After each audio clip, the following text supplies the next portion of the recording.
ইরানকে কেন্দ্র করে মধ্যপ্রাচ্যের উত্তেজনা যেন থামছেই না। তেহরানে যুক্তরাষ্ট্রের হামলার হুঁশিয়ারির পর থেকে আরও অস্থির হয়ে উঠেছে এই অঞ্চল।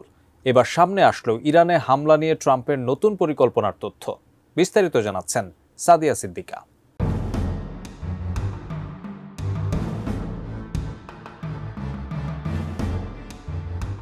মধ্যপ্রাচ্যের ভূ রাজনীতিতে আবারও ঘনীভূত হচ্ছে যুদ্ধের কালো মেঘ। তবে এবারের রণকৌশল কেবল শক্তি প্রদর্শন নয়, বরং অত্যন্ত সুপরিকল্পিত। মার্কিন প্রেসিডেন্ট ডোনাল্ড ট্রাম্পের প্রশাসন এখন ইরানের বর্তমান শাসন ব্যবস্থা, রেজিম চেঞ্জ বা সরকার পরিবর্তনের লক্ষ্য নিয়ে এক বিধ্বংসী নীল নকশা তৈরি করছে। রয়টার্স ও সিএনএন এর সাম্প্রতিক অনুসন্ধানী প্রতিবেদনে উঠে এসেছে ওয়াশিংটনের এই চাঞ্চল্যকর গোপন পরিকল্পনার বিস্তারিত। প্রতিবেদন অনুযায়ী ট্রাম্প প্রশাসন এখনই কোনো প্রথাগত বা পূর্ণাঙ্গ স্থলযুদ্ধে জড়াতে চাইছে না, বরং তাদের কৌশল হলো ইরানের নিরাপত্তা বাহিনী এবং শীর্ষ নেতাদের লক্ষ্য করে সুনির্দিষ্ট সামরিক হামলা চালানো। এর মূল উদ্দেশ্য হলো দেশটির অভ্যন্তরীণ বিক্ষোভকারীদের মনে সাহস ও উৎসাহ যোগানো। মার্কিন নীতি নির্ধারকরা মনে করছেন, চলমান অর্থনৈতিক সংকট ও সাম্প্রতিক বিক্ষোভে সরকার কঠোর দমনের ফলে ইরানি জনগণের মধ্যে যে বারুদ জমা হয়ে আছে, বাইরের এই সামরিক উস্কানি তাদের দাবানলে রূপ দিতে পারে, যার চূড়ান্ত পরিণতি হবে একটি গণ অভ্যুত্থান এবং বর্তমান ধর্মীয় সরকারের পতন। RICL TMX, যুগের পর যুগ স্থাপনা থাকে মজবুত। সিএনএন এর তথ্য মতে, ইরানের পারমাণবিক কার্যক্রম এবং ব্যালিস্টিক ক্ষেপণাস্ত্র উৎপাদন নিয়ে চলমান প্রাথমিক আলোচনাগুলো ব্যর্থ হওয়ার পর ট্রাম্প প্রশাসন এখন কঠোর সামরিক পদক্ষেপের দিকেই চূড়ান্তভাবে ঝুঁকছে।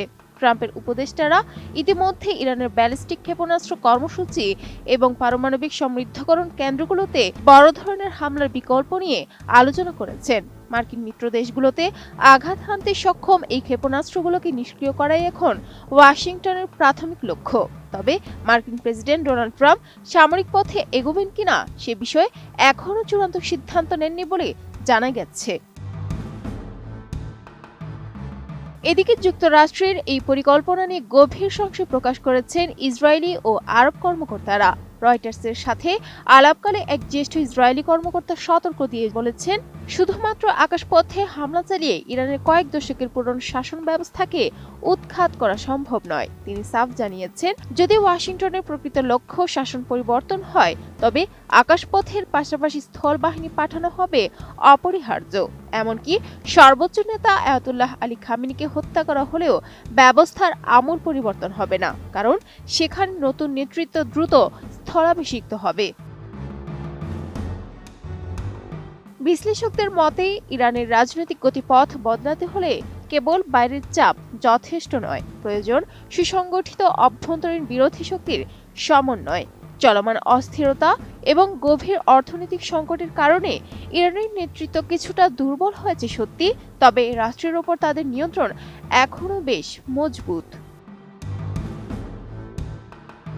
Sadia Siddika, ATN news.